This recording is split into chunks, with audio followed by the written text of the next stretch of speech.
சென்னையில இருக்கிற தாம்பரம் பத்தி தெரியுமா? இல்ல தாம்பரம்னாலே ரயில பிடிக்க ஓடுற இடம்னு மட்டும் தெரியுமா? சென்னைக்கு புதுசா வர்றவங்க முதல்ல கேட்குற கேள்வி, தாம்பரம் ரயில் நிலையம் எங்க இருக்கு? ஆனா தாம்பரம் மக்களோட கேள்வி, ரயில் நிலையத்துக்கு பக்கத்துல எங்க வீடு இருக்கு? காலை 7 மணிக்கு தாம்பரம் ரயில் நிலையத்துக்கு போய் பாருங்க. ரயில் வருதா?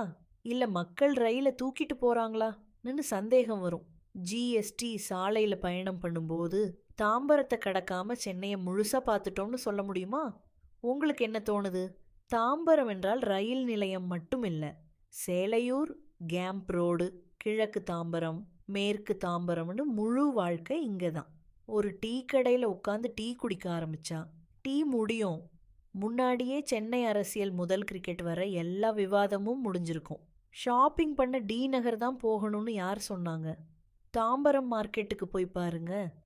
வாங்க வேண்டிய 5 பொருளுக்காக போனா 15 பொருளோட வீட்டுக்கு வருவீங்க. மாலை நேரத்துல பஜ்ஜி வடை வாசனை வந்தா டயட்ல இருக்கிறவங்க கூட 2 நிமிஷம் யோசிப்பாங்க. தாம்பரத்திலிருந்து செங்கல்பட்டு போறவங்க நிறைய பேர் இருக்காங்க. ஆனா தாம்பரத்தில் செட்டில் ஆன பிறகு வேற எங்க போகணும்னு யோசிக்கிறவங்க தான் அதிகம்.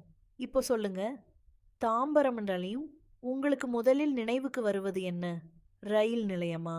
பேருந்து நிலையமா? டீ கடையா? தெருவோர உணவுகளா? கமெண்ட்ல சொல்லுங்க. தாம்பரம் தென் சென்னையின் துடிக்கும் இதயம்.